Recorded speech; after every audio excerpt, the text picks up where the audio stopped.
This voice note not the yes so the man claims say na him be journalist when he cover the burial ceremony of our boo for Saudi Arabia. He say he get the video. He say he go provide everything. Make I let you watch the video. Muna see anything when I see think when I see let me know. Bye bye. Muna not forget to subscribe and follow my page. MORO. Hello. So the whole scenario is that President Muhammadu Buhari, he died on the 19th of February. On the 19th of February, please, those analysts, if you can take notes, take pen and your paper and note these things down. Note them down carefully. I'll be giving a specific things here, specific details right now. Okay, number one, President Muhammadu Buhari died on the 19th of February, the year 2017. He died in Newcastle, in Freeman Hospital, Newcastle. He died as a result of heart problem, heart disease, which the Nigeria presidency failed to disclose. On the 19th of February, I was in London. By the special grace of God. I'm a journalist. I work with one of the Nigeria broadcasting station and one of the leading Nigeria broadcasting stations. So I covered the event in London. He died in Freeman Hospital, Newcastle. I was there. I covered the event. Then, you know, Muslim, they don't embalm people. So on the 20th of February, he was flew in to Saudi Arabia where he was buried. I was there live and I covered the event where Aisha Buhari put on white attire. I think you are with me. Go ahead. So where Aisha Buhari put on white attire and the children. Can you pause a bit? Can you pause a bit? And let me remind Nigerians and the entire world that this event he said he covered. He have the video. He have the video. I do. Go ahead. I have all the video. So the Nigeria Aisha was putting on white as a sign of mourning to her husband, who is the late President Muhammadu Buhari. Then the children, according to the Muslim tradition, were putting on black. I have the video, I have the photograph and everything. You understand? Then on the 23rd of February, I was in Ethiopia as a journalist. I moved around. So I was in Ethiopia where the African Union, the AU, hold a summit, a mini silence for late President Muhammadu Buhari on the 23rd of February, the year 2017. Hold on, please, hold on. I know that interrupting you is I know this kind of thing is very, very difficult, but please, hold on. Now, you, after covering the event, you went to Ethiopia on the 23rd of April, on the 23rd of February yes. 2017. And yes. You were there at the African Union Summit or whatever. Yes. You covered it with your own camera as a journalist, and yes. You have the video. Exactly, I do. Go ahead. So I covered the events there where the African Union hold a minute silent for late President Muhammadu Buhari. So to show their last respect to the late President Muhammadu Buhari of the Nigeria government. Then on the 28th of February, still, which I think is the last day of February, then what was it called? Queen Elizabeth gave a condolence statement to the Nigeria government in respect of late President Muhammadu Buhari, and which went viral. Yes. So all of these, the Nigerian government led by late Abakari and with the Kaaba swept under the carpet for selfish and greed reasons. Then on the 2nd of March, Eric Joyce, the ex-British lawmaker, ex-British lawmaker, he issued a statement, a condolence statement to Nigeria for the loss of her president. Are you with me, sir? Yes. Then they swept it under carpet, and the man got angry and came out to say that President Muhammadu Buhari is dead. If President Muhammadu Buhari if they think he is lying, that they should come out to challenge him. You understand what I'm saying now? Yes, that they should come out to challenge him in the court of law, that he will come out with every evidence to prove that Muhammadu Buhari is dead. As I talk to you, since 2017, till this minute, nobody from the Nigerian government all across the nations of the earth came up to challenge Eric Joyce, the ex-British lawmaker. That went by. Then on April 17th, one American journalist by name Mark Smith, he came up to say that the corruption going on in Nigeria is unbearable, that he can only imagine how the Nigerians are surviving in that country, that there is corruption everywhere. You understand? So we just talked over all this. But what actually prompted me to come up to this tonight is, one, the Nigerian youth have been suffering 60 years of independence, 60 years of suffering and smiling, and yet the government is taking them for granted. Now the Nigerian youth, they came up to say, no, enough is enough. We don't need this anymore. Let's put an end to this. All what they could do was to send the military to fire them. If they think maybe I am lying, let Aisha Buhari, the wife of the late President Buhari, come up to tell me that the imposter parading himself as the Buhari is her husband. If I am lying, okay, hold it there. First of all, I want you to tell me, because you are one of the best journalists, but people don't know. Like I said, you don't need to mention your name. You don't also need to mention the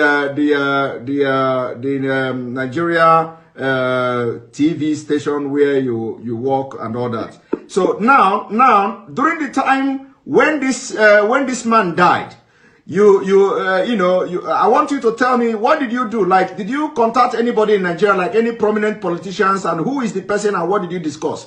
And can you tell us why, what happened that the Nigerian media didn't carry out the news, including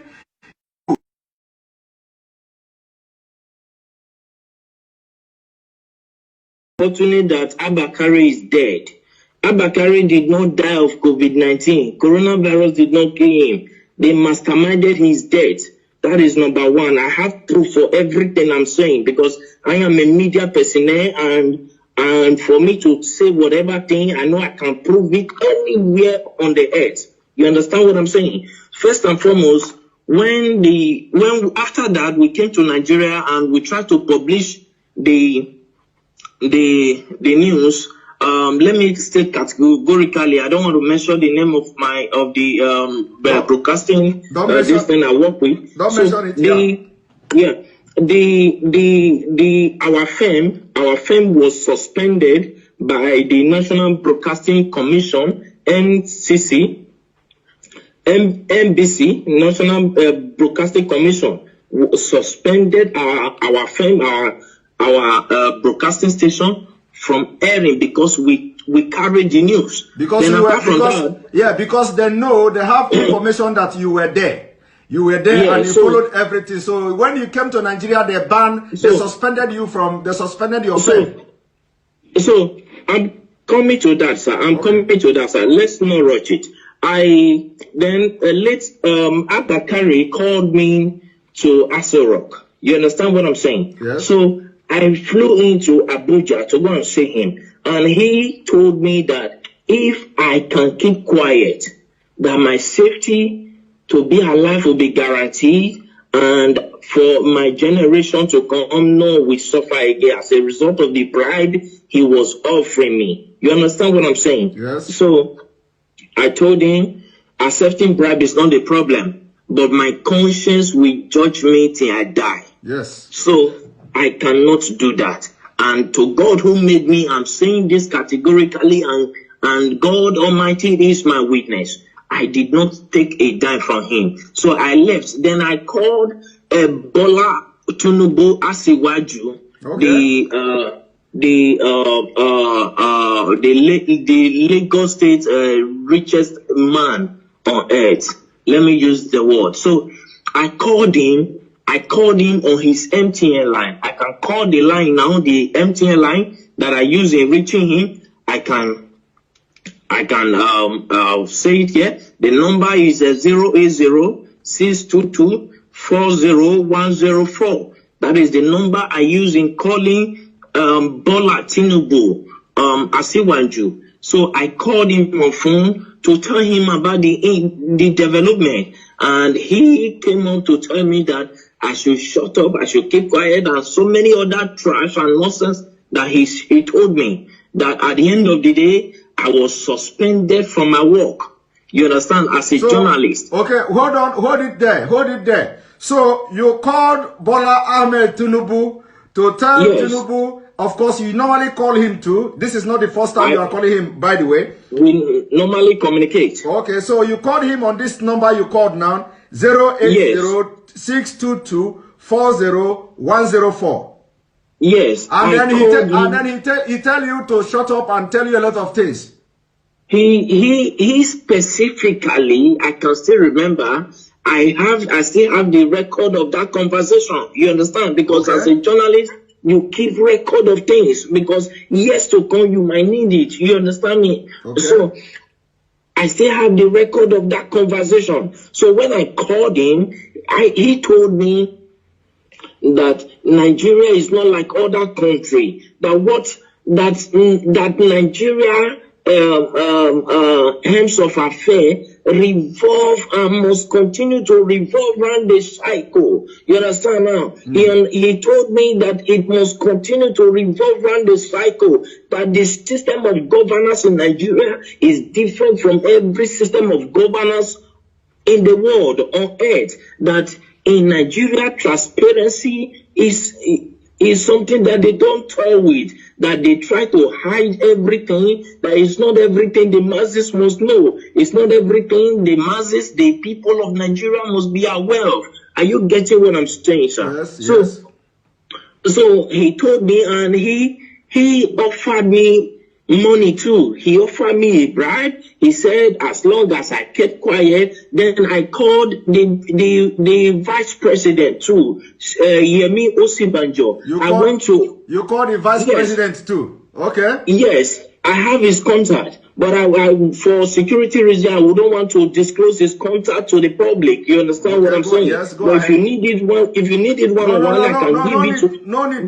Just go ahead. No need. So I called Professor Yemi Osibanjo. I called him. I went to his office to meet him in Aso Rock in Abuja. So when I got there, and I told him, sir, we understood, because I was the one that covered that news. I'm from so place. I introduced myself to him, and he welcomed me. He sat me down. I told him this according to the law that I know, because my father is in Nigeria. You understand me now? My father is in Nigeria. My mother is from the British. Is from England. So I told him that according to the laws that are known in Nigeria, when the president died, the vice president automatically will become the president. You understand? As a way of moving the country forward. He said that the Nigerian government is not run in that system.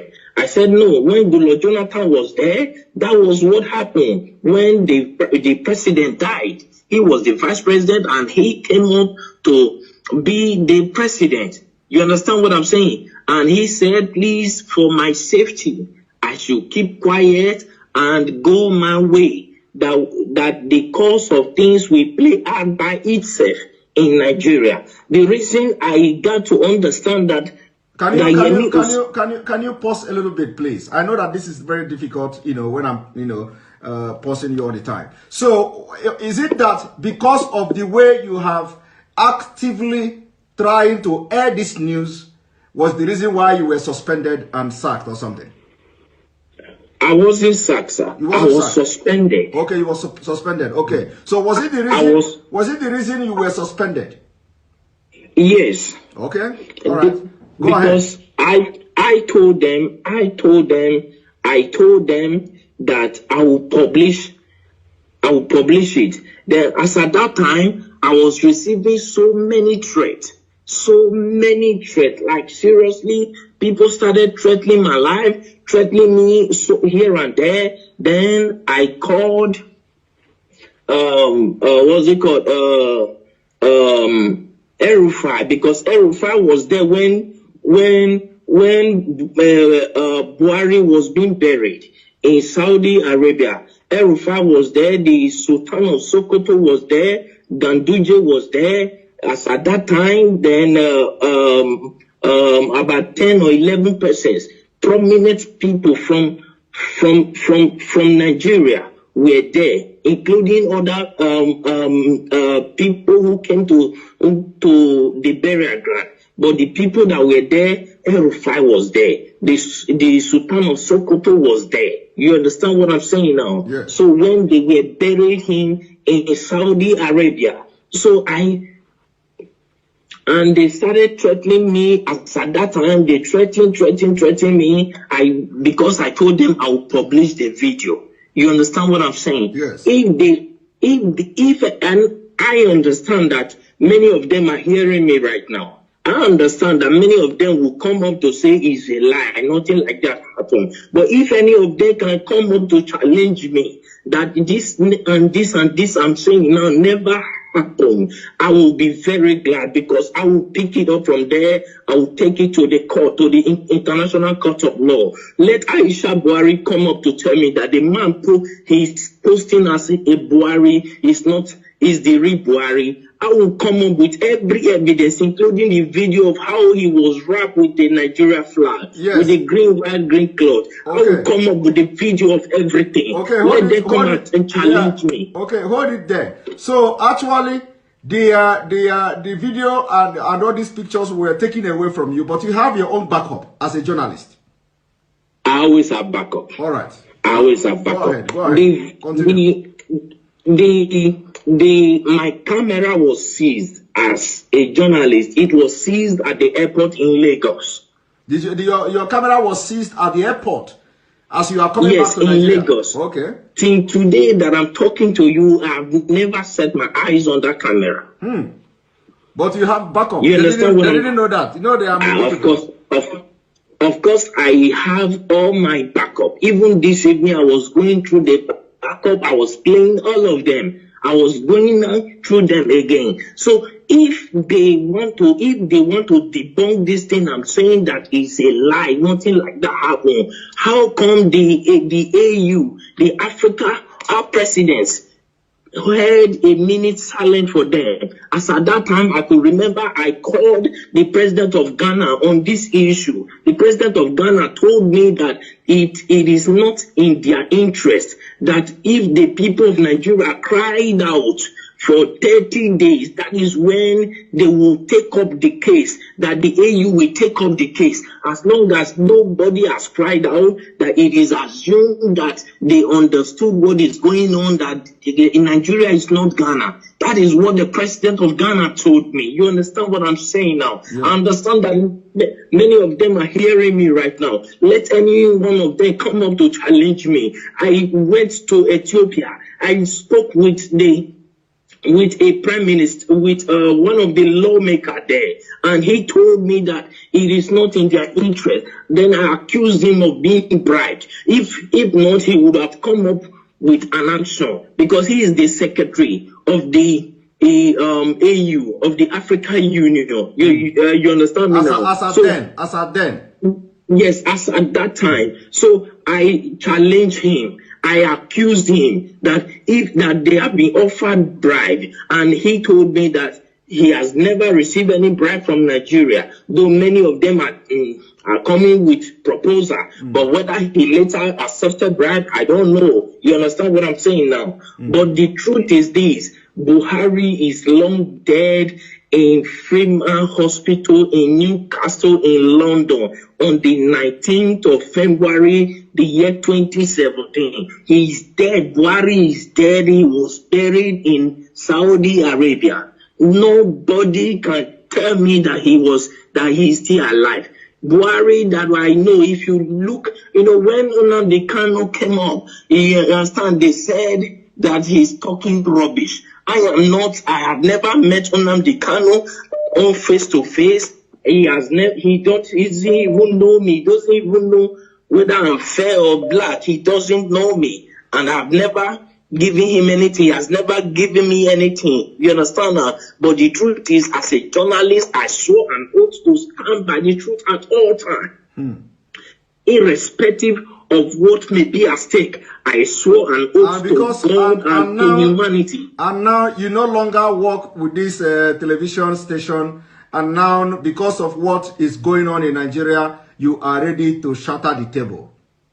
If I am not answerable to any Nigerian authority, you understand now? When I was suspended, I was waiting if my suspension would be lifted. I waited for a period of 6 months. My suspension was not lifted. Then I resigned. I sent them my resignation letter. Then I left. I started my own firm by myself. You understand me now? Which I am growing by the special grace of God. You understand what I'm saying now? Then what we do, because a lot of people, of course, a lot of people are demanding that we are not going to discuss here, whether we are going to, how we're going to bring video to start flashing and stuff like that, because we want to be killing them, slowly.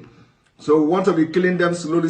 It is not going to be boom. So a lot of people are saying we should bring the video, We are not going to respond to that at this point, whether we are going to bring the video or not. But so long as they are following the program, following what we're doing, the videos and evidences will be dropping bit by bit. All right. Thank you very much. Issue is, thank you, sir. Please, I want to say something, sir. Okay, go ahead. Thank you very much. I appreciate you. I appreciate what you are doing, and I appreciate the good people of Nigeria who stood up to say, no, we cannot face this anymore. I appreciate all of you. But one thing we must understand is the spirit of unity has to be strong in the Nigeria youth. You understand what I'm saying? Because any protest that does not last for 30 days cannot draw the attention of the European Union and the African Union. You understand now? Yes. So if I'm saying this to the Nigeria youth, so that they will understand what they are doing. You understand? Because right now, revolution is what is needed. That is why the Nigeria government are doing everything to block everywhere. That is why they paid people to go and shoot. Those are the people, those are the military. The military that Buhari ordered the shooting, and the governor of Lagos State, Sanwo-Olu said that there was, at first I watched him. He said there was nothing like that. Then I called him on the phone. That was day before yesterday. You called someone on the phone. You called someone on the phone the day before yesterday. I have their number. I called him on the phone and I asked him, why are you saying this? It is obvious across the nations of the earth. Why are you saying this? People will come after you. The Nigerian youths that I know there are calm, but when you toy with their simplicity, they will come after you. You understand what I'm saying? Yes. Then I believe that was later when he came up to say that they thought nobody died, but he began to look for possible means to change his mouth. Then I called Bola Asiwaju. Then when I learned that he was in France, I flew into France to go and see him, but I was not allowed to see him in his France mansion. You understand? Then I called him on his phone. His phone was switched off and he couldn't attend to my call. Then I went to his LinkedIn page. Yeah, I went to his LinkedIn page to contact him. And when I contacted him, he told me that he was never the one that ordered the shooting, though he was aware of it. I was asking him, why did you order people to remove that camera? He said he was not the one, that it was the governor Sanwo-Olu that ordered them to remove it. That nobody can remove it except the governor signed it. So the governor of Lagos State, he was aware of what will happen. He was aware that soldiers were going there. He let any of them come up to say this is not true, and I will publish the voice notes, the voice recording through LinkedIn that I communicated with Asiwaju Bola Tinubu. You understand what I'm saying tonight? Yes. Thank you very much. You know, some people will be saying, "Oh, this thing is not adding up." You know, sometimes when you are in the field, the way this Nigeria politicians, the way this Nigeria story goes, you know, sometimes it will go up and go down. Some people may not be, you know, getting the point. Some people may not understand, you know, why would you go to France? Why would you do this? You know, but when a journalist who is like, you know, dealing with all these politicians in Nigeria, and you want to be the person to have the first-hand information of whatever that is happening, and especially when you are out of the game, especially from the Nigeria space, and now you want to be, you want to have first-hand information of what is going on. You know, sometimes when something like this happens, of course, you can fly to anywhere just to get the information and get the first-hand information, you know, to have it in your own space. But anyway, sure. I must thank you very much. This is the first time you are talking to anybody about this. Yes. This is the first time ever you are talking to anybody about this. We are going to continue our discussion. It is not going to be online. It is not going to be live.